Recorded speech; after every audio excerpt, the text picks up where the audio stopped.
y a des pauvres parce qu'il y a des riches. Cet adage veut tout simplement nous inciter à réfléchir sur la répartition des biens sur cette terre des hommes. Je viens de voir une vidéo dans laquelle un monsieur fait une démonstration savante pour nous prouver que l'Occident n'exploite pas l'Afrique. Le malheur de l'Afrique, c'est d'être resté à une économie de matières premières. Aujourd'hui, c'est les cerveaux, c'est l'ingénierie, c'est les industries qui ajoutent de la valeur ajoutée aux produits. C'est ça qui donne de la valeur. Et il fait une longue démonstration. Prenons l'exemple qu'il donne lui-même, l'exemple du cacao.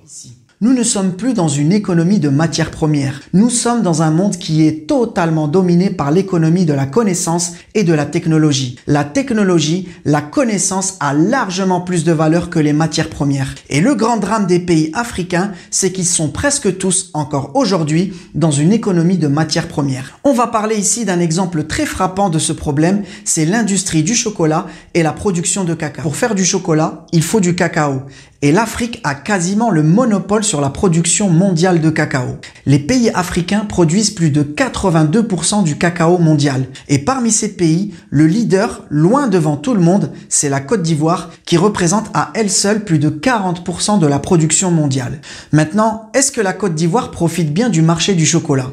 Je vais vous laisser en juger vous-même. Aujourd'hui, la très grande majorité du cacao ivoirien est exporté brut et il se vend actuellement autour de 7,50 € le kilo. C'est le cours actuel au moment où je tourne cette vidéo.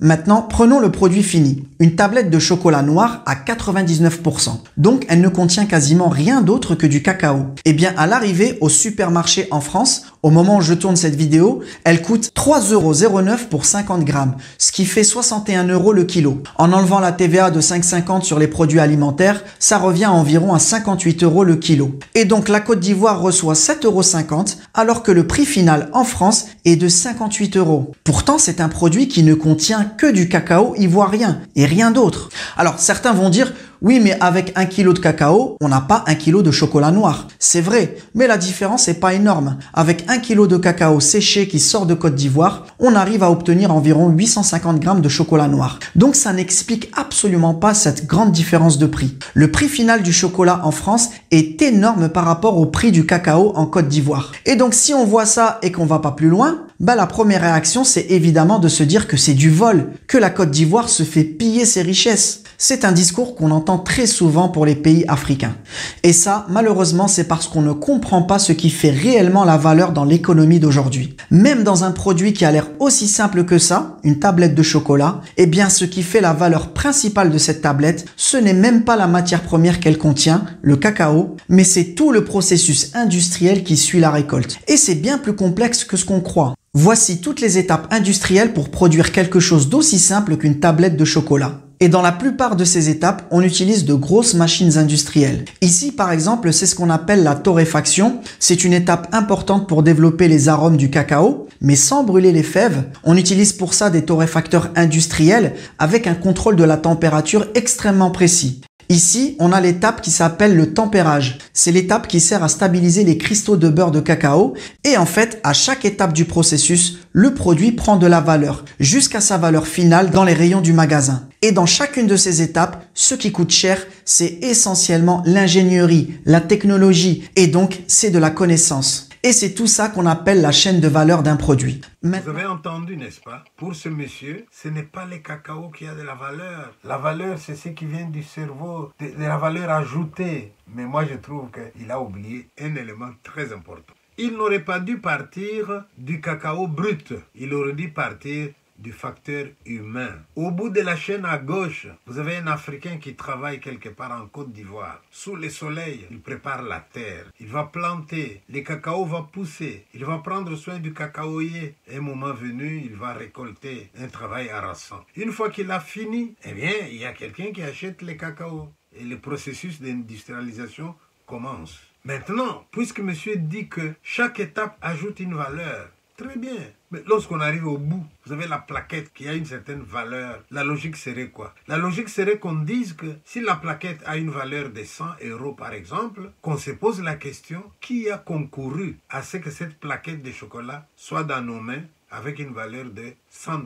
Est-ce qu'il va prendre seulement les torréfacteurs? Il va prendre seulement celui qui a conçu la machine sur laquelle on travaille? C'est bien. Mais pourquoi il ne peut pas prendre en compte les travailleurs africains qui est en début de la chaîne? Parce que sans lui, rien n'aurait eu lieu. Hein. L'étape 3 ne peut pas avoir lieu s'il n'y a pas eu d'étape 2. L'étape 2 ne peut pas avoir lieu s'il n'y a pas eu la première étape. Mais la première étape, c'est quand même un Africain qui travaille au soleil, qui produit. Alors, s'il a produit, et que vous arrivez au bout, vous trouvez alors quelqu'un au magasin, il vend du chocolat. Ou quelqu'un dans un restaurant, tu arrives, je peux avoir une tasse de chocolat, il vous sert une tasse de chocolat. Et vous buvez votre tasse de chocolat.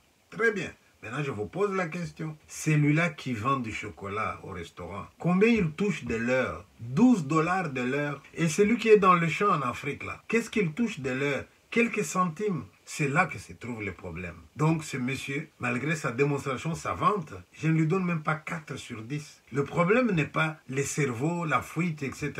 Le problème, c'est l'honnêteté aussi. Science sans conscience n'est que ruine de l'âme. Eh bien, sa démonstration me prouve ça. Comment est-ce que vous pouvez faire une démonstration aussi savante? Mais oubliez la première étape. D'ailleurs, puisque vous parlez du cerveau, que c'est le cerveau qui compte aujourd'hui. Mais méfiez-vous, monsieur, on va parler maintenant de l'intelligence artificielle. Et l'importance du cerveau sera relativisée. Et quand on va relativiser l'importance du cerveau, qu'est-ce qui reste? C'est l'humain. Alors l'humain veut que, à la base, vous avez quelqu'un qui travaille, il y a d'autres qui vont être intermédiaires, il y a le produit qui va sortir, eh bien, si on fait une répartition équitable, l'Africain aurait sa part. Et sa part, ça ne peut pas être quelques centimes pour son heure de travail, là où quelqu'un d'autre en bout de la chaîne, il va toucher, lui, 12 $ de l'heure. Voilà l'injustice, monsieur. Donc, je voudrais dire félicitations à ce monsieur parce qu'il provoque une réflexion. Mais je voudrais qu'il retienne que sa manière de voir les choses était imparfaite. Plus loin, il parle aussi des cerveaux qui viennent en Europe. Il a fait une enquête en France. Eh bien, les Marocains étaient très nombreux qui travaillaient dans le domaine ingénieur, etc.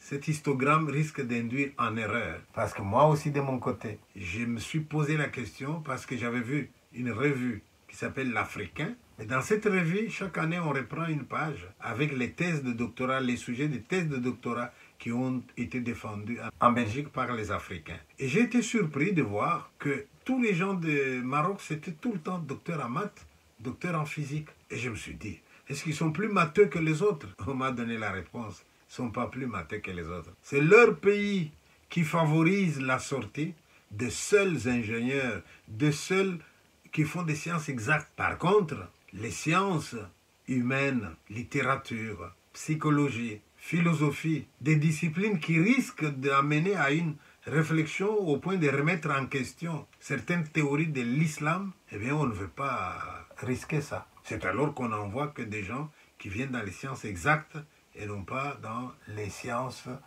humaines. Voilà, si vous pensez comme moi, que ce qui importe c'est la répartition des biens de la terre, ce qui importe c'est le commerce équitable, donner à chacun selon son travail, donner à chacun selon ce qu'il mérite. Vous ne pouvez pas avoir sur une même chaîne quelqu'un qui fabrique une chemise.